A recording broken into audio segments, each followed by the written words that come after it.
নমস্কার। আজ শোনাবো দূরের পথ বাঁকা। বিমল মিত্র। গুরুপদর হাত হইতে খবরের কাগজটা পড়িয়া গেল আচমকা, কিন্তু কাগজটা কুড়াইবার আগ্রহ যেন আর তাহার নেই।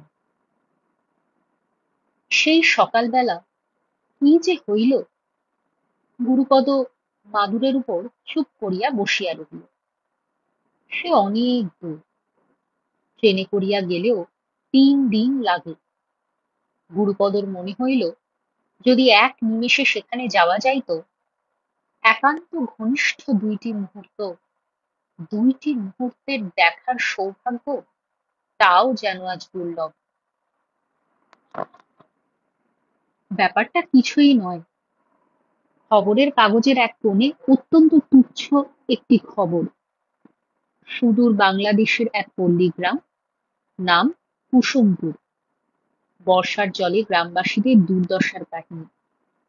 ঘরের ভিতর সাপ ঢুকিতেছে, হাট বাজার বন্ধ, লোকে মাচা করিয়া গরু ছাগল লইয়া দিন কাটাইতেছে, ইত্যাদি ইত্যাদি। বর্ষায় প্রত্যেক বছর যা ঘটে, তাহাই ঘটিয়াছে। নূতনত্ব কিছুই নাই, আগাগোড়া বাজে কথা। কাজের কেবল এই গ্রামের নামটি। ওই কুসুমপুরেই নন্দরানীর বিবাহ হইয়াছিল। বহুদিন পরে কুসুমপুরের কথা পড়িয়া নন্দরানীকেও মনে পড়িয়া গেল। দরজার বাহিরে রাস্তা, তার ওপাশে সারি সারি দোকান, অসংখ্য লোকের আনাগোনা। জনতা, যানবাহন, কোলাহল সমস্ত অতিক্রম করিয়া গুরুপদ যেন সেই পল্লীগ্রামে অতি সন্তর্পণে গিয়া পৌঁছাইয়াছে।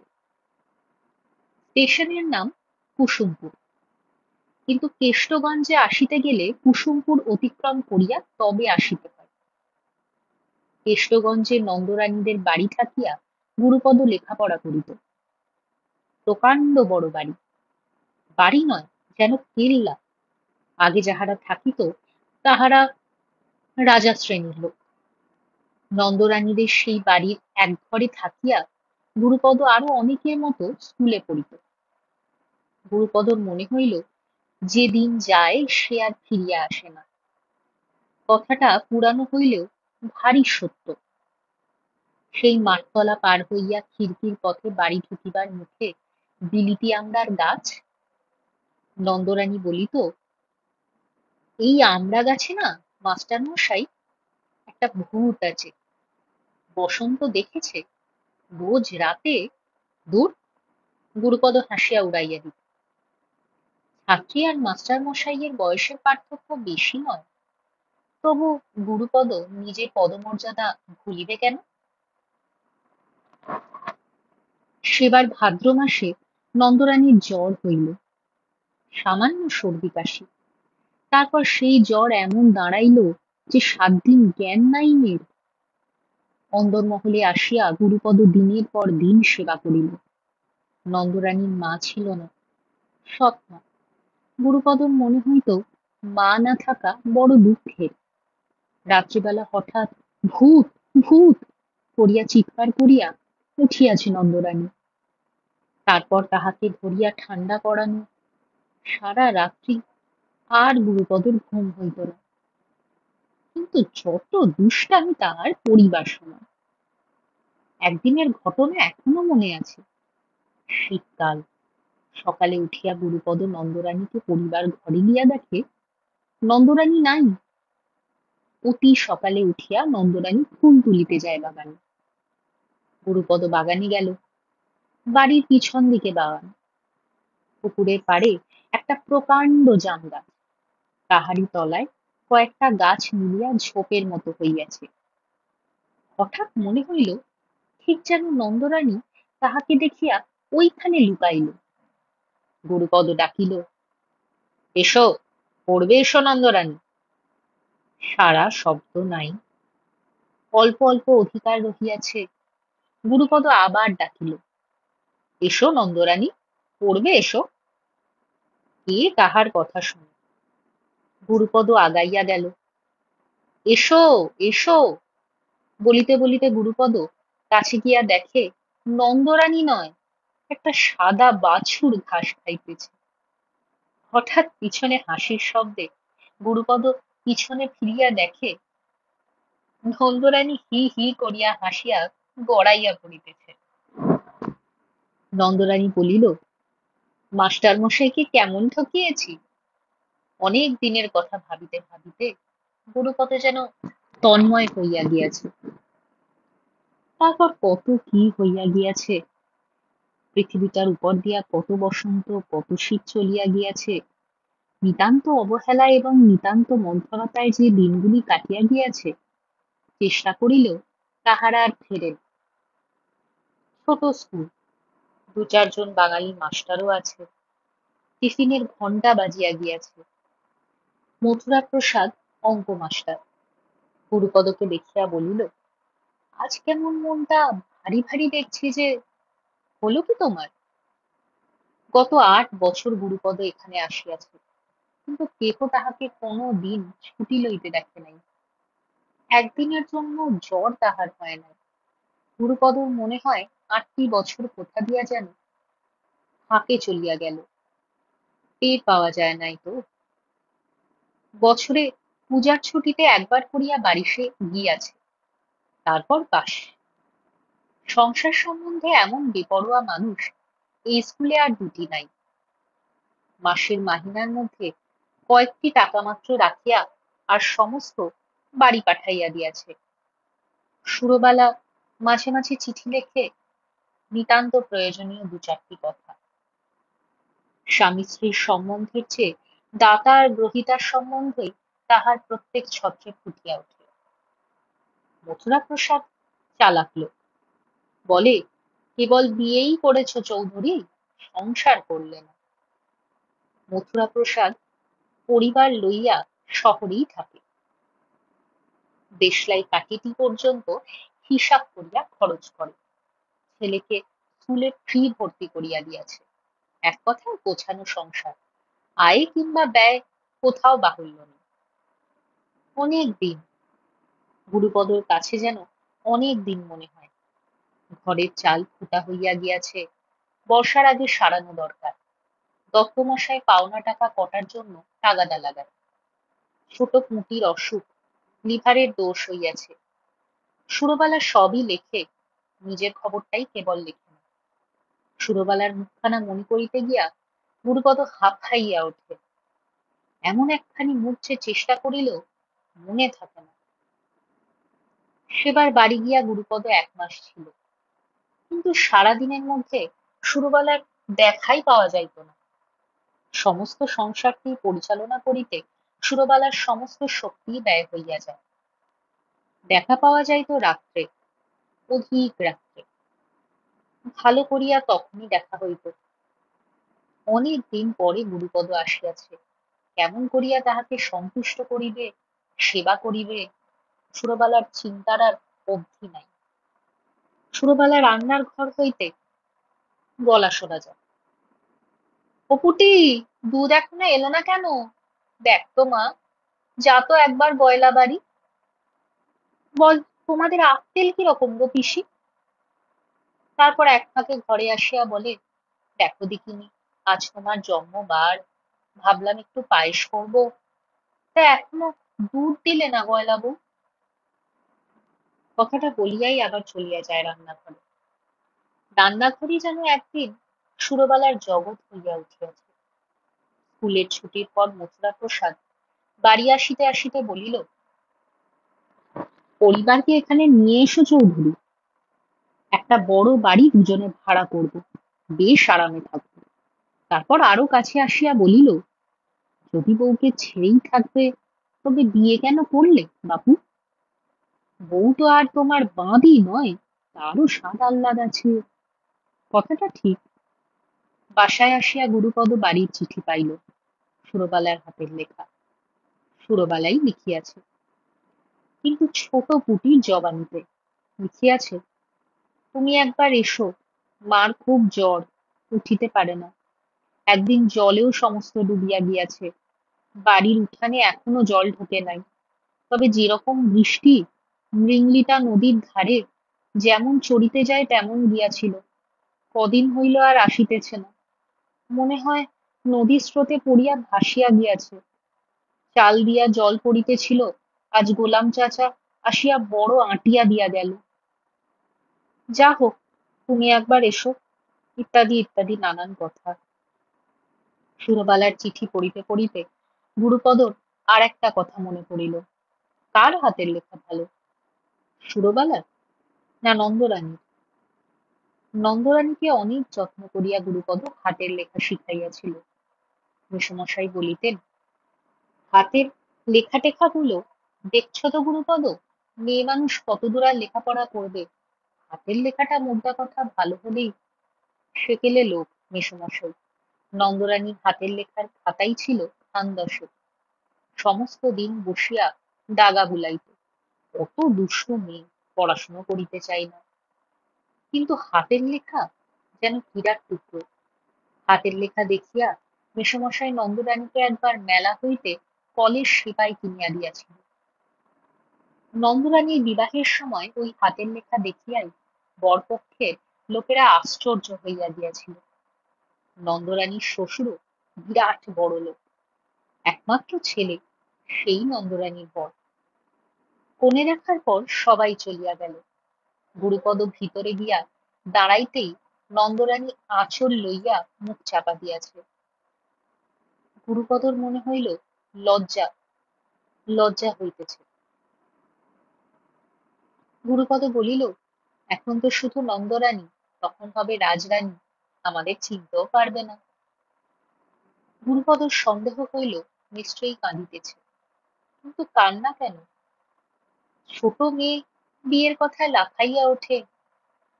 হোঁস হোঁস আওয়াজ হইতেছিল। গুরুপদ নন্দরানীর মুখ হইতে আঁচল টানিয়া ফেলিতেই অবাক। লজ্জাও নয়, কান্নাও নয়, দুষ্টামি! হাসিয়া নন্দরানী গড়াইয়া পড়িল। মাস্টার মশাইকে কেমন ঠকিয়েছি! গুরুপদ অপ্রস্তুত হইয়া ফিরিয়া আসিল। কিন্তু সকালবেলা ঘুম হইতে উঠিয়া গুরুপদ দেখে খড়ি দিয়া নন্দরানী দরজার উপর লিখিয়া গিয়াছে, মাস্টার মশাই, আমি রাগ করেছি, আজ পড়ব না।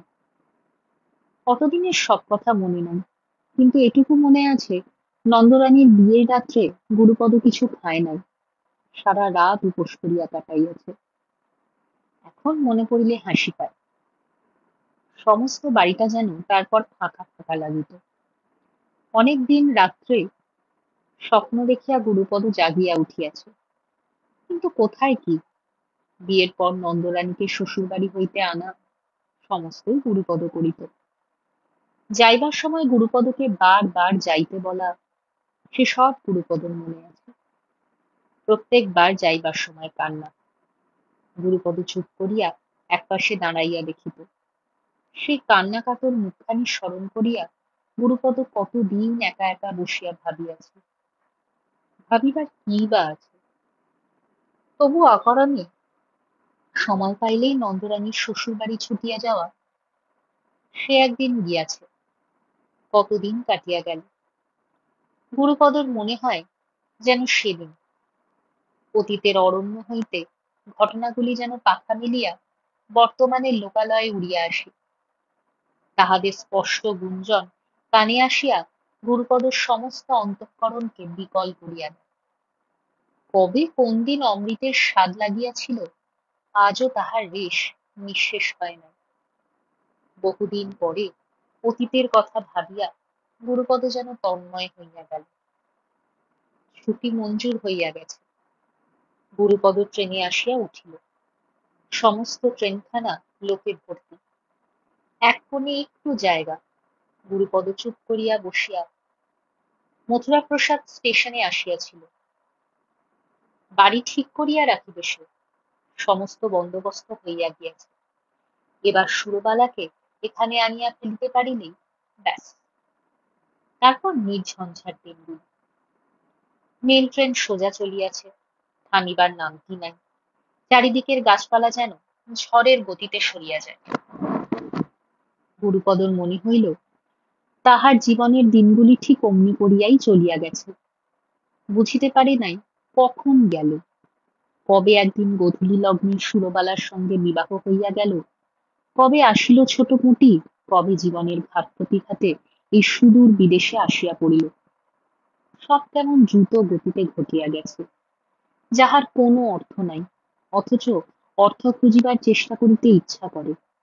এও যেন তাই। সীমাহীন অতীত আর অনন্ত ভবিষ্যৎ মাঝখানে বর্তমানে গুরুপদ যেন তাহার হাতের পুতুল। একটা স্টেশনে আসিয়া গাড়ি থামিল।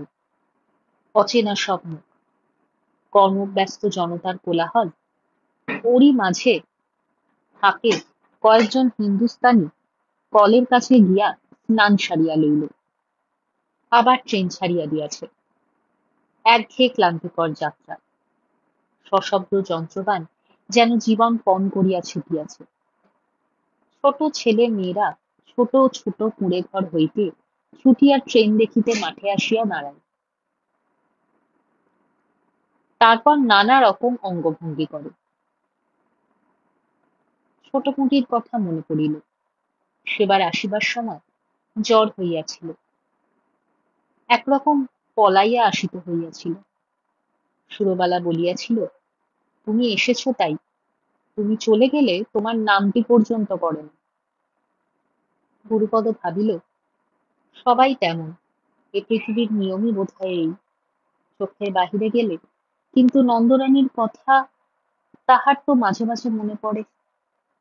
আবার যদি কখনো নন্দরানীর সঙ্গে দেখা হয়। ভাবিতেই গুরুপদ উঠিয়া সোজা হইয়া বসিল। বড় ঘরে তাহার বিবাহ হইয়াছে, বড় লোকের মেয়ে, তার কিসের অভাব যে সে গুরুপদকে এসে মনে করিয়া রাখিবে। এখন কেমন চেহারা হইয়াছে কে জানে, সেই বয়সী রং যেন তার হাতিয়া পড়িত। হয়তো খুব মোটা হইয়াছে, হয়তো রোগাইয়াছে। গিন্নি হইলে একটু মোটাই হয়, সেইটাই স্বাভাবিক। সেই নন্দরানীকে জমিদার বাড়ির গৃহিণীর পদে বসাইয়া গুরুপদ যেন তৃপ্তি অনুভব করিল। দিন একরকম করিয়া চলিয়া যায় বৈকি। নন্দরানীর সংসার, নন্দরানীর ছেলে মেয়ে, নন্দরানীর স্বামী, সবই ভালো। শুনিয়াছিল ছেলেরা নাকি মানুষের মতো মানুষ হইয়াছে। এক ছেলে বিলেত গিয়াছে, মেয়েরও বিবাহ হইয়াছে এক কোন বিখ্যাত পরিবারে। মানুষের মতো মানুষ তাহারা। নন্দরানীর ভালো হোক, সে হোক, চিরকাল সুখে তাহারা কাটাইয়াছে, সুখেই থাক। সেই চলমান ট্রেনের কামরায় বসিয়া কোন অজানিতের উদ্দেশ্যে গুরুপদ একান্ত মনে তাহার মঙ্গল কামনা জানাই। দিন আর রাত্রি দেখিতে দেখিতে কখন কাটিয়া যায়। জন, জনতা, কোলাহল আর নগর। আচ্ছা, যদি এমন হয়, বাড়ি গিয়া দেখিল সবাই ভালো আছে, চিঠিতে যাহা লিখিয়াছে সুরবালা সমস্ত মিথ্যা, জ্বরও হয় নাই, কিছুই নয়, কেবল তাহাকে দেখিবার জন্য এই কৌশল। হয়তো সামান্য জ্বর হইয়াছে, একা মানুষ, গ্রামের মধ্যে চারিদিকে বন্যাই হইয়াছে, খাবার পাওয়া যায় না, কি কষ্টে সে তাহার দিন কাটিতেছে। ভাবিতে গিয়া গুরুপদ কাতর হইয়া উঠিল। রাত্রে যেন ট্রেনের আর এক রূপ। যাত্রীরা যে যেমন ভাবে পারিয়াছে ঘুমাইতেছে। গুরুপদর দেহ ক্লান্তিতে অবশ হইয়া আসে। এতদিন গুরুপদ নন্দরানীর মাস্টার বলিয়া যে গর্ব অনুভব করিত, আজ সেই গর্ব যেন কলঙ্কে পরিণত হইয়াছে। শুইয়া শুইয়া হঠাৎ এই কথাটা তাহার মনে হইল। মনে পড়িতেই গুরুপদ সচকিত হইয়া উঠিয়াছে। নন্দরানী তাহার কে? সুরবালাই বা তাহার কে? আসলে সব মানুষই তো একা। প্রয়োজনের সম্বন্ধ যখন শেষ হইয়া যায়, তখন মানুষ পর। মনে রাখিবার দায়িত্ব যতটুকু, মনে রাখাইবার দায়িত্ব কি তাহার চেয়ে কম? কই, গুরুপদ তো এতদিনের মধ্যে একবার কুসুমপুরে গিয়া দেখা করিয়া আসিতে পারিত।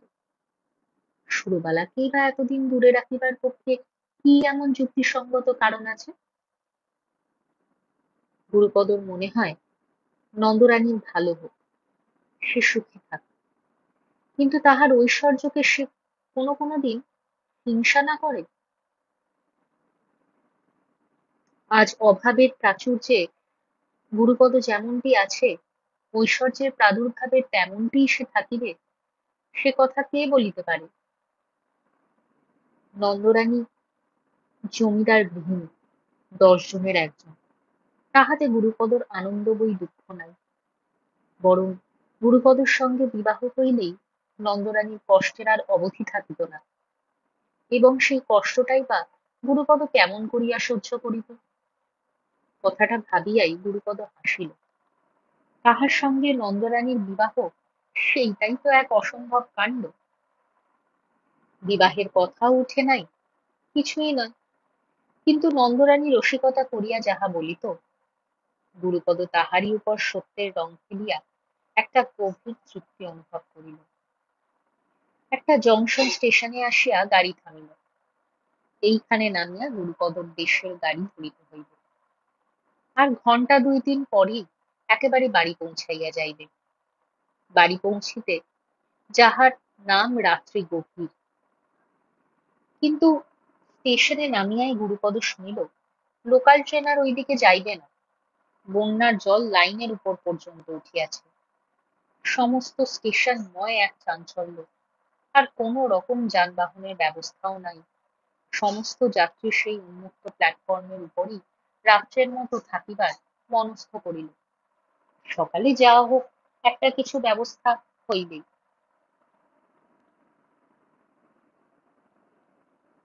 লাইনের উপর জল উঠিয়াছে, গুরুপদ এতটা ভাবে নাই। তবে তো সুরবালার কষ্টের আর সীমা নাই। কেমন করিয়া কি অবস্থায় তাহারা আছে কে জানে। এদিকে তো কখনো বন্যা হইত না। কাগজে পড়িয়াছে বন্যার খবর, কিন্তু সে তো প্রত্যেক বছরই বাহির হয়। উপায় নাই। গুরুপদ প্ল্যাটফর্মের এক ধারে শেডের তলায় মালপত্রের পাশে একটু ছোট জায়গা করিয়া সেইখানেই শুইয়া পড়িল। চারিদিকে ধুলার গন্ধ, অপরিষ্কার আবহাওয়া, 2-একটা তেলের আলো, আশেপাশে বিশেষ কিছু দেখা যায় না। চারিদিকে লোক ভর্তি। স্টেশনের উত্তর দিক দিয়া একটা লাইন দিয়াছে গুরুপদর দেশের দিকে, জল উঠিয়াছে সেই দিকে। আর একটা লাইন চলিয়া গিয়াছে পশ্চিমে, ওদিকে কুসুমপুর, নন্দরানীর শ্বশুর বাড়ি। আচ্ছা, হঠাৎ গুরুপদর মনে হইল, এখন ট্রেনে করিয়া নন্দরানীর দেশে গেলে কেমন হয়। কথাটা মনে করিতেই গুরুপদ উঠিয়া পড়িল। কুসুমপুরের দিকে লাইনটা ঠিকই আছে। গুরুপদ বলিল, কুসুমপুরের একটা রিটার্ন টিকিট দে। রাত্রি, জল কাদা, অন্ধকারের ভিতর সেই কুসুমপুরের স্টেশন চিনিতে তাহার কষ্ট হইল না। স্টেশনের পেছনে রেলের ছোট ছোট কোয়ার্টার। গ্রামে যাইবার রাস্তা ঢালু হইয়া নামিয়া গেছে। গুরুপদ চাহিয়া দেখিল, স্টেশনের কোণে বাদাম গাছটা এখনো তেমনি আছে। এত রাত্রে তাহাকে দেখিয়া নন্দরানী কি বলিবে কে জানে। অনেকদিন পরে চিনতে অবশ্য নিশ্চয়ই পারিবে। না চিনতে পারার কি আছে, সত্য কথা বলিবে গুরুপদ। দেশের লাইন জলে ডুবিয়া গেছে, তাই এদিকে আসিয়া নন্দরানীকে একবার দেখিতে আসিল। নন্দরানী কি বলিবে, গুরুপদ সে উত্তরটাও তৈরি করিল। এমন একটা উত্তর যাহা গুরুপদর কাছে সাদর নিমন্ত্রণের মতোই শোনাইবে। গুরুপদ বলিবে, খাবার কোনো আয়োজনের দরকার নাই, সে খাইয়াই আসিয়াছে। রাস্তায় যত রাজ্যের অন্ধকার আসিয়া জমিয়াছে। অত্যন্ত সতর্পণে পথ চলিতে চলিতে গুরুপদ ভাবিল, খুব আশ্চর্য হইয়া যাবে নন্দরানী তাহাকে দেখিয়া। আশ্চর্য তো হওয়ারই কথা, কবেকার কথা, সেই দেখা হইয়াছিল কবে কোন যুগে। আর আজ হঠাৎ বলা নেই কওয়া নেই, একেবারে হুট করিয়া গভীর রাত্রে আসা। কিন্তু রাত্রিতে না আসিলেও হইত, শুধু শুধু বিরক্ত করা। বিরক্ত সে করিতে চাহে না, কিন্তু এতদিন পরে দেখা, তাহারই বা কেমন করিয়া তাহাকে অদ্ভুত রাখিয়া নিশ্চিন্ত থাকিবে। সেই জোড়া মন্দিরতলা, তারপর আর কিছু দূর গিয়াই পোড়োমাঠ পড়িবে, তারপর ওদের বাড়ি। আলো নাই কোথাও। দূরে বারোয়ারি তলায় একটা টিম টিম করিয়া আলো জ্বলিতেছে। গুরুপদ চিনিল হারু ময়রার দোকান। অনেকদিন পর্যন্ত হারুর দোকানে কাজ চলে, কিন্তু নির্দিষ্ট স্থানটিতে যাইয়া গুরুপদ হতভম্ব হইয়া গেল। কোথায় গেল সেই ঐশ্বর্য? বাড়িটা রহিয়াছে, কিন্তু এ কি তাহার দশা? গুরুপদ ভয় পাইল। রাত্রির যেন কি মোহ আছে। হঠাৎ এই রাত্রে পরিচিত পরিবেশখানি যেন অদ্ভুত হইয়া ঠেকিল গুরুপদর কাছে। সমস্ত বাড়িটাতে অলৌকিক ছায়া যেন সুনিবিড়। দক্ষিণ দিকে পুকুর ছিল, এখনো রহিয়াছে, কিন্তু এ কি তাহার দশা? ভিতরে লোক আছে কিনা জানে, কে জানে। গুরুপদ অনেক সন্তর্পণে দরজার কাছে গিয়া একবার মনে করিল নাম ধরিয়া ডাকিবে, কিন্তু কাহার নাম? ঘন সন্নিবিষ্ট জঙ্গল, তাহারই পাশ দিয়া একটা ইটের স্তূপের উপর দিয়া গুরুপদ সদর দরজায় কাছে আসিয়া দাঁড়াইল। তারপর বোধহয় সেই অস্বস্তিকর আবহাওয়াকে উড়াইয়া দিবার উদ্দেশ্যেই কি যেন বলিয়া গুরুপদ চিৎকার করিয়া উঠিল। একসঙ্গে ১০০ খানা ঘরের ভিতর হইতে যেন শব্দ শুনিয়া তাহারা দৌড়াইয়া আসিতেছে। দ্রুত পায়ের শব্দ ক্রমে যেন সমস্ত বাড়িখানার কোটরে কোটরে মিলাইয়া গেল। গুরুপদর ভয় হইয়া গেল। এ কোথায় আসিয়া পড়িল সে? পিছনে চাহিয়া দেখে অন্ধকার যেন গাঢ়তর হইয়া আসিয়াছে। তাহার মনে হইল সে যেন অনধিকার প্রবেশ করিয়াছে এখানে, ইহাদের রাজ্যে যেন সে আগন্তুক। তারপর কখন ছুটিয়া হারু ময়রার দোকানের কাছে আসিয়া পড়িয়াছে, জ্ঞান নাই তাহার। বাহিরে আওয়াজ শুনিয়াই হারু ময়রা বলিয়া উঠিল, কে কে? সেই সঙ্গে গুরুপদর ঘুম ভাঙিয়া গিয়াছে। গুরুপদ সোজা উঠিয়া বসিল। সেই অপরিষ্কার প্ল্যাটফর্ম, যাত্রীর ভিড়, তাহাদেরই মাঝে বসিয়া গুরুপদ ভাবিল, এ কি অদ্ভুত স্বপ্ন। গুরুপদ দাঁড়াইয়া উঠিয়া ২ হাত দিয়া চোখ মুছিল। ভালো করিয়া সমস্ত অবস্থাটা আগাগোড়া পর্যালোচনা করিয়া গুরুপদর লজ্জার আর সীমা রহিল না। সে কি তাই চায়? সে কি নন্দরানীর অমঙ্গল কামনা করে? সে কি চায় সমস্ত ঐশ্বর্য সম্পদ সবকিছু হারাইয়া নন্দরানী তাহার সমভূমিতে নামিয়া আসুক? নন্দরানী রাজরানী হইয়াছে, তাহার ছেলেরা মানুষ হইয়াছে, তাহার অগাধ ঐশ্বর্য, এখনো ও অঞ্চলে তাহাদের খ্যাতির সীমা নাই। কিন্তু তবে কেন এ অদ্ভুত স্বপ্ন? এই তো সেদিন সে কাহার কাছে যেন শুনিতেছিল তাহাদের কথা। তাহাদের জমিদারির আয়তনও আয় বাড়িয়া এখন প্রায় দ্বিগুণ হইয়াছে। তাহাদের যে সর্বনাশের কথা সে কোনোদিন কল্পনা করে নাই। সে তো তাহার মঙ্গলই চায়। তাহারা গুরুপদকে ভুলিয়া গেছে যাক, কিন্তু তাহারা সুখে থাকুক। আবার সেই ভোরবেলা গুরুপদ যেন কাহার উদ্দেশ্যে নীরব মঙ্গল কামনা করিয়া একান্ত একটু প্রার্থনা জানাইল। ভোরবেলা খবর আসিল জল নামিয়া গিয়াছে, ট্রেন চলিবে। গুরুপদ বাক্স বিছানা লইয়া দেশের উদ্দেশ্যে আবার ট্রেনে উঠিয়া বসিল।